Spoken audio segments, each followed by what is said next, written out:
ಮೋಸ ಮಾಡಿದವರ ಮೇಲೆ ಪ್ರತೀಕಾರ ತೀರಿಸಿಕೊಳ್ಳಲು ಹೋಗಲೇಬೇಡ. ನೆನಪಿರಲಿ, ಉದುರುವ ಹಣ್ಣುಗಳು ತಾನಾಗಿಯೇ ಉದುರುತ್ತವೆ.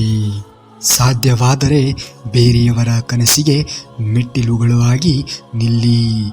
ಆದರೆ ಮೆಟ್ಟಿಲುಗಳನ್ನು ಒಡೆಯುವಂತಹ ಕೆಲಸವನ್ನು ಸತ್ತರೂ ಮಾಡಬೇಡಿ.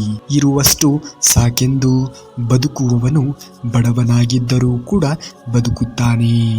ಆದರೆ ಎಷ್ಟೇ ಇದ್ದರೂ ಕೂಡ ಇನ್ನಷ್ಟು ಬೇಕು ಎನ್ನುವವನು ಶ್ರೀಮಂತನಾಗಿದ್ದರೂ ಕೂಡ ಕೊರಗುತ್ತಾ ಇರುತ್ತಾನೆ.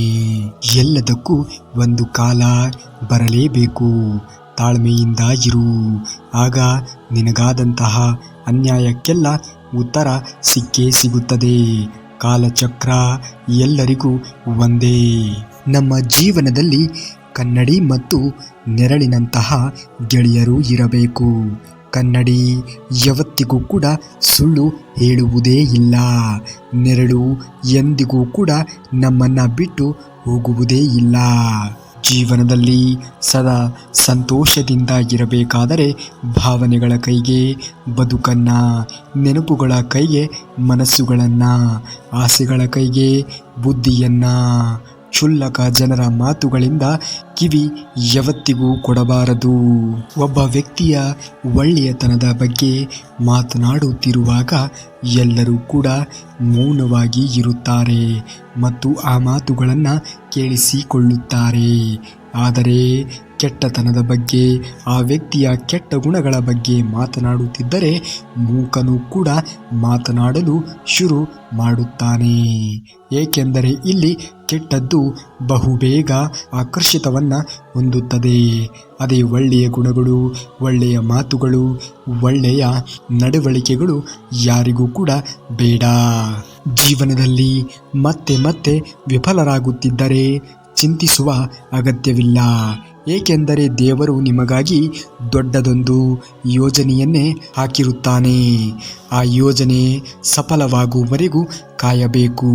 ಕಾಯುವಂತಹ ತಾಳ್ಮೆಯನ್ನು ರೂಢಿಸಿಕೊಳ್ಳಬೇಕಾಗುತ್ತದೆ.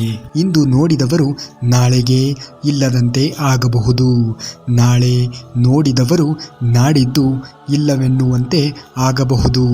ಅಷ್ಟೇಕೆ ಈ ಕ್ಷಣದಲ್ಲಿ ಕಂಡವರು ಮರುಕ್ಷಣದಲ್ಲಿ ಇಲ್ಲದಂತೆ ಆಗಬಹುದು. ಮನುಷ್ಯನ ಜೀವನ ಇಷ್ಟೇ. ಅದು ನೀರಿನ ಮೇಲಿನ ಗುಳ್ಳೆ ಇರುವ ಹಾಗೆ.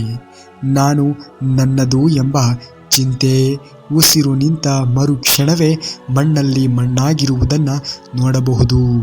ಮರೆತು ಬಿಡೋಣ ಈ ದ್ವೇಷವನ್ನು, ಸಹಿಸಿಕೊಳ್ಳೋಣ ನಮ್ಮವರನ್ನು. ಇಂದು ಕಂಡ ಮುಖಗಳು ನಾಳೆಗೆ ಕಾಣಿಸಬಹುದು, ಕಾಣಿಸದೇ ಇರಬಹುದು. ಆ ಕಾಲದ ಕೆರೆ ಯಾವಾಗ, ಎಲ್ಲಿ, ಹೇಗೆ ಎಂದು ಯಾರಿಗೆ ಗೊತ್ತು? ಈ ಬದುಕು ನಶ್ವರ. ಈ ಬದುಕಿನ ಬಗ್ಗೆ ಗೊತ್ತಿರುವುದು ಆ ಮೇಲೆ ಇರುವಂತಹ ಪರಮಾತ್ಮನಿಗೆ ಹೊರತು ಬೇರ್ಯಾರಿಗೂ ಅಲ್ಲ. ನಾವು ಊಟವನ್ನು ರುಚಿಯಿಲ್ಲವೆಂದು ತಿರಸ್ಕರಿಸುವ ಮುಂಚೆ ಹಸಿವಿನಿಂದ ಬಳಲುತ್ತಿರುವವರ ಬಗ್ಗೆ ಒಮ್ಮೆ ಯೋಚಿಸಬೇಕು. ಆಹಾರಕ್ಕಿಂತ ಮಿಗಿಲಾದದ್ದು ಯಾವುದೂ ಇಲ್ಲ. ಅದಕ್ಕಾಗಿ ಅನ್ನಂ ಪರಬ್ರಹ್ಮಂ ಅಂತ ಹೇಳುತ್ತಾರೆ. ಇನ್ನು ಇದೇ ರೀತಿಯಾಗಿರುವಂತಹ ಶ್ರೀಕೃಷ್ಣ ಪರಮಾತ್ಮನ ಮಾಹಿತಿಗಳಿಗಾಗಿ ತಪ್ಪದೇ ನಮ್ಮ ಚಾನಲ್ನ ಸಬ್ಸ್ಕ್ರೈಬ್ ಮಾಡಿಕೊಳ್ಳಿ. ಹಾಗೂ ಈ ವಿಡಿಯೋಗೆ ಒಂದು ಲೈಕನ್ನು ಮಾಡಿ. ಮುಂದಿನ ವಿಡಿಯೋದಲ್ಲಿ ಸಿಗುವವರೆಗೂ ಧನ್ಯವಾದ. ಕರುನಾಡಿಗೆ.